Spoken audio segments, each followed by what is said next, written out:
Hello friends, ഇന്ന് ശനിയാഴ്ച ആയതുകൊണ്ട് തന്നെ ജോലിക്ക് പോകേണ്ടതുകൊണ്ടും രാവിലത്തെ ബ്രേക്ക്ഫാസ്റ്റിൻ്റെ കാര്യങ്ങളെല്ലാം കഴിഞ്ഞ് ഭർത്താവിനെ ജോലിക്ക് വിട്ട് വെറുതെ ചാമ്പയ്ക്കയും തിന്ന് ഇങ്ങനെ ഉമ്മർത്തിരിക്കുന്ന സമയത്താണ് ഞാൻ ആലോചിച്ചത്, യൂട്യൂബ് ചാനൽ തുടങ്ങിയിട്ട് ഇതുവരെ ഒരു ക്രിയേറ്റീവായിട്ടുള്ള ഒരു വീഡിയോ ഇടാനായിട്ട് പറ്റിയിട്ടില്ലല്ലോ, എന്ത് വീഡിയോ ഇടും, അതൊരു വലിയൊരു കൺഫ്യൂഷനായിരുന്നു. ആ ടൈമിലാണ് ഞാൻ വിചാരിച്ചത് കുക്കിംഗ് തന്നെ തുടങ്ങാം. കുക്കിംഗ് വലിയ മോശമില്ലാത്തതുകൊണ്ടും ഞാൻ എൻ്റെ പരീക്ഷണങ്ങൾ മറ്റുള്ളവരിൽ പരീക്ഷിച്ചിട്ടും വലിയ അഭിപ്രായ വ്യത്യാസങ്ങളൊന്നും ആർക്കും പറയാത്തത് കൊണ്ടും തന്നെ വലിയ കുഴപ്പമില്ലാത്തൊരു ഷെഫാണ് അല്ലെങ്കിൽ കുക്കാണെന്ന് ഞാൻ സ്വയം വിചാരിക്കുന്നത് കൊണ്ടും കുക്കിങ്ങിൽ നിന്ന് തന്നെ തുടങ്ങാമെന്ന് വിചാരിച്ചു. അങ്ങനെ ഇരിക്കുമ്പോഴാണ് രാവിലെ ഞാൻ വാങ്ങി വെച്ചിട്ടുള്ള മത്തി നന്നാക്കി വെച്ചിട്ടുണ്ടായിരുന്നു. കുറച്ച് കഴിഞ്ഞിട്ട് ജോലിക്കൊന്നും പോകണ്ടല്ലോ, അതുപോലെ കുറച്ച് കഴിഞ്ഞിട്ട് ചെയ്യാമെന്നുള്ള രീതിയിലിരിക്കുന്ന സമയത്താണ് എനിക്ക് ഈ വീഡിയോയുടെ കാര്യം ഓർമ്മ വന്നത്. നമുക്കെന്ന് വെച്ചാൽ നമുക്ക് ആദ്യം തന്നെ നമുക്ക് മത്തിക്കറിയിൽ നിന്ന് തന്നെ നമുക്ക് തുടങ്ങാം. അപ്പോൾ അതിനൊപ്പം തന്നെ ഞാൻ അപ്പുറത്തെ പറമ്പിൽ, എൻ്റെ സ്വന്തം വലിയച്ഛൻ്റെ പറമ്പിൽ നോട്ടമിട്ട് വെച്ചിരിക്കുന്ന ഒരു ചെറിയൊരു ഇടിച്ചക്കയുണ്ട്, അതും തോരൻ വയ്ക്കാം. ഒപ്പം തന്നെ നമുക്ക് 2 മത്തിയും കൂടി വറുത്തിട്ട് ഇന്നത്തെ ലഞ്ച് അടിപൊളിയാക്കാം. സിമ്പിളായിട്ടുള്ള ഒരു മീൻ കറിയാണ്. അപ്പോൾ അതിലേക്ക് ആവശ്യമായിട്ടുള്ള സാധനങ്ങൾ എന്ന് പറഞ്ഞാൽ ചെറിയൊരു സവാള, 4-5 പച്ചമുളക്, ഒരു ചെറിയ കഷ്ണം ഇഞ്ചി, അതുപോലെ തന്നെ കറിവേപ്പില. ഇതാണ് അതിലേക്ക് ആവശ്യമായിട്ടുള്ള സാധനങ്ങൾ. ഇത് ചെറുതായിട്ട് അരിഞ്ഞു വയ്ക്കുക. ശേഷം ഒരു ചട്ടി അടുപ്പത്ത് വെച്ച് ചൂടാക്കി അതിലേക്ക് എണ്ണ ഒഴിച്ച് അത് ചൂടായതിന് ശേഷം അതിലേക്ക് ഈ അരിഞ്ഞു വെച്ചിട്ടുള്ള സവോള ഇടുക. അത് നന്നായിട്ടൊന്ന് ചെറുതായിട്ടൊന്ന് കളർ മാറി വരുന്ന ടൈമിൽ അതിലേക്ക് ഇഞ്ചി, പച്ചമുളക്, വേപ്പില അവയെല്ലാം ഇട്ട് കൊടുക്കുക. അത് ഒന്ന് ചൂടായി വരുന്ന അല്ലെങ്കിൽ ആ ഒരു കളർ വ്യത്യാസം ആയി വരുന്ന ആ ടൈം കൊണ്ട് നമുക്ക് ഒരു കാര്യം ചെയ്യാം. ഈ കുറച്ച് മുളക് പൊടി, അതിലേക്ക് ആവശ്യമുള്ള മുളക് പൊടി, ഒപ്പം തന്നെ മല്ലിപ്പൊടിയും ചെറിയ നമ്മൾ മിക്സിയിൽ ജാറിലേക്ക് ഇട്ടിട്ട് അതിൽ കുറച്ച് വെള്ളം ഒഴിച്ചിട്ട് അത് നമുക്ക് മിക്സിയിലൊന്ന് നന്നായിട്ട് അടിച്ചെടുക്കാം. അപ്പോൾ നല്ലൊരു പേസ്റ്റ് രൂപത്തിൽ അത് കിട്ടും. അതങ്ങനെ മാറ്റി വയ്ക്കാം. ഇത് നന്നായിട്ട് മൂത്ത് വന്നതിന് ശേഷം അതിലേക്ക് ഈ നമ്മൾ പേസ്റ്റ് രൂപത്തിലാക്കിയിട്ടുള്ള മല്ലിയും മുളകും കൂടിയിട്ട് അതിലിട്ട് കൊടുക്കാം. എന്നിട്ട് നന്നായിട്ട് വെള്ളമൊക്കെ ഒഴിച്ചിട്ട് അത് ഒഴിച്ച് നന്നായിട്ട് മിക്സ് ആക്കുക. അതിലേക്ക് നല്ലൊരു തള വരുന്ന സമയത്ത് കുറച്ച് മഞ്ഞൾപ്പൊടി, ആവശ്യത്തിന് ഉപ്പ് ഒക്കെ ഇട്ട് ഇളക്കി കൊടുക്കാം. ഇത് ഒന്ന് നന്നായിട്ട് തിളച്ച് വരുന്ന ടൈമിൽ അതിലേക്ക് നമ്മൾ നേരത്തെ എടുത്ത് വെച്ചിട്ടുള്ള വാളംപുളി അതിലേക്ക് ഇട്ട് കൊടുക്കുക. അതിൻ്റെ വെള്ളം അതിലേക്ക് ഒഴിച്ച് കൊടുക്കുക. അതിനുശേഷം അത് നന്നായിട്ട് തിളയ്ക്കാനായിട്ട് വയ്ക്കാം. നന്നായിട്ട് തള വന്നതിന് ശേഷം അതിലേക്ക് നമ്മൾ നേരത്തെ എടുത്ത് വെച്ചിട്ടുള്ള നമ്മൾ നന്നാക്കി വെച്ചിട്ടുള്ള മത്തി അതിലേക്ക് ഇട്ട് കൊടുക്കാം. നന്നായിട്ട് അതിനെ ഇളക്കിയതിന് ശേഷം അത് ഒന്ന് ലോ ഫ്ലെയിമിലേക്ക് ആക്കി വയ്ക്കാം.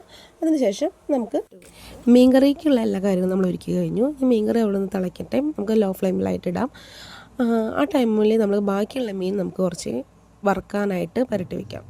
അല്ലെങ്കിൽ സാധാരണ വറുക്കുന്നത് പോലെ തന്നെ മുളക് പൊടി, മഞ്ഞൾപ്പൊടി, ഉപ്പ് മാത്രമേ ഞാൻ ഇടുന്നുള്ളൂ.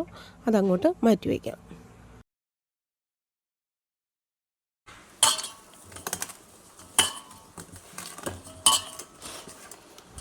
ഇടിച്ചക്ക നിൽക്കുന്നത് വലിയച്ഛൻ്റെ പറമ്പിലാണേ. പക്ഷെ എന്നാലും ഞങ്ങൾ പോയി പൊട്ടിക്കാറുണ്ട് ഇടയ്ക്ക്. അതുപോലെ തന്നെ വലിയച്ഛനും ഇവിടെ എല്ലാ പരിസരത്തുള്ള എല്ലാ കുട്ടിച്ചന്മാരും മാമന്മാരും എല്ലാവരും വന്ന് പൊട്ടിക്കാറുണ്ട്. അപ്പോൾ ഇത് താഴെ നിൽക്കുന്ന ഇതാണ് ചെറിയൊരു ഇടിച്ചക്കയാണ്.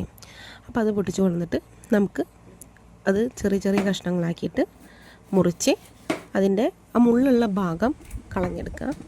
അതിനുശേഷം അത് ചെറിയ പീസുകളായി അത് വെച്ച് അത് നന്നായിട്ട് കഴുകിയെടുക്കാൻ കൂടെ നന്ദും കൂടിയിട്ടുണ്ട് കേട്ടോ.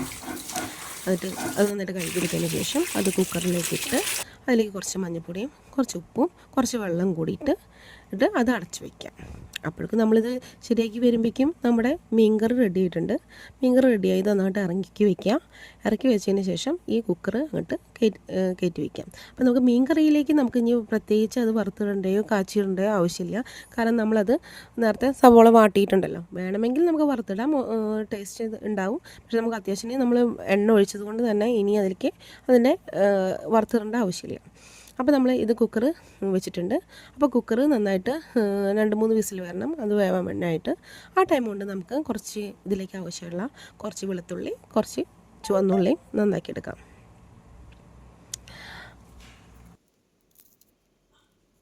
ചുവന്നുള്ളിയും വെളുത്തുള്ളിയും നന്നാക്കി അത് ചതച്ച് വെച്ചിട്ടുണ്ട്. ആ ഒരു ടൈം കൊണ്ട് തന്നെ ഇടിച്ചക്ക വെന്തിട്ടുണ്ട്, 3-4 വിസിലായിട്ടുണ്ട്. അപ്പോൾ അത് നമ്മൾ ഇറക്കി അതിൻ്റെ എയർ കളഞ്ഞ് നമ്മളതൊരു ഒരു പാത്രത്തിലേക്ക് മാറ്റുകയാണ്, അത് ചൂടാറാനായിട്ട് വെക്കുകയാണ്. അപ്പോൾ ചൂടാറാനായിട്ട് വെച്ച ടൈമിൽ കൊണ്ട് നമുക്ക് നേരത്തെ നമ്മൾ പുരട്ടി വെച്ചിട്ടുണ്ടായിരുന്ന മീൻ വറക്കാൻ വെക്കാം. മീൻ സാധാരണ പോലെ തന്നെ വറക്കുന്നുണ്ട്. അതിൻ്റെ മുകളിൽ കൂടെ 2-3 അല്ലി വേപ്പില ഞാൻ ഇട്ട് കൊടുക്കുന്നുണ്ട്. പിന്നീട് ഇതൊന്ന് ചൂടാറി കഴിഞ്ഞിട്ടുണ്ടെങ്കിൽ ഒരു ഗ്ലാസ് എടുക്കുക. ഈ ഒരു ഇടിച്ചക്ക നന്നായിട്ട് ഉടച്ച് കൊടുക്കുക. പെട്ടെന്ന് തന്നെ ഉടയും, കാരണം നന്നായിട്ട് വെന്തിട്ടുള്ളതാണ്. പിന്നെ ചെറിയ ഇടിച്ചക്ക ആയതുകൊണ്ട് തന്നെ പെട്ടെന്ന് തന്നെ അത് വെന്തിട്ടുണ്ട്, അതുപോലെ തന്നെ അത് ഉടഞ്ഞു കിട്ടുകയും ചെയ്യും. അപ്പോൾ നമ്മളത് ഉടച്ച് വെച്ചു. അപ്പോഴേക്കും മീൻ വറുത്തതായിട്ടുണ്ട്. ഒരു ചീഞ്ചട്ടി എടുക്കുക, അതിലേക്ക് കുറച്ച് എണ്ണ ഒഴിച്ച് കൊടുക്കുക. വെളിച്ചെണ്ണയാണ് എടുക്കുന്നത്, അത് ഒഴിച്ച് കൊടുക്കുക. നേരത്തെ ചതച്ച് വെച്ചിട്ടുള്ള ചുവന്നുള്ളിയും അതിലേക്ക് ചേർത്ത് കൊടുക്കുക. അത് നന്നായിട്ട് മൂത്ത് വരുന്ന, അല്ലെങ്കിൽ അത് നന്നായിട്ട് ഒന്ന് ഇതാവുന്ന സമയത്ത് അതിലേക്ക് കറിവേപ്പിൻ്റെ എല്ലാം ഇട്ട് കൊടുക്കുക. നന്നായിട്ട് ഇളക്കുക. നന്നായിട്ട് മൂത്ത് വരുന്ന സമയത്ത് മുളക് പൊടി ഇടുക. നിങ്ങളുടെ ഇഷ്ടത്തിനനുസരിച്ചിട്ട് മുളക് പൊടി ഇടുക. അതിട്ട് നന്നായിട്ട് മൂത്ത് വരുന്ന സമയത്ത് അതിലേക്ക് നമ്മൾ നേരത്തെ ഉടച്ച് വെച്ചിട്ടുള്ള ഇടിച്ചക്ക ഇട്ട് കൊടുക്കുക. ഇത് ഇടിച്ചക്ക മാത്രമായതുകൊണ്ട് ഞാൻ ഒരു മുറി തേങ്ങയും കൂടി ഇടുന്നുണ്ട്, കാരണം അത് ഒരു ടേസ്റ്റിന് വേണ്ടിയിട്ടാണ്. ഇതിൽ നമ്മൾ മുതിരയോ ഉണക്കപ്പയറോ ഇടുന്ന ടൈമിൽ ഈ ഒരു നാളികേരം ഇടേണ്ട ആവശ്യമില്ല. പക്ഷേ ഞാൻ ഇത് ഒറ്റയ്ക്ക് മാത്രം, ഈ ഒരു ഇടിച്ചക്ക മാത്രമായതുകൊണ്ട് തന്നെ ഞാൻ കുറച്ച് തേങ്ങ കൂടി ചേർക്കുന്നുണ്ട്. അത് ടേസ്റ്റിന് വളരെ നല്ലതാണ്. അതുകൂടി ഇട്ടുക, അത് നന്നായിട്ട് ചേർത്ത് ഇളക്കുക.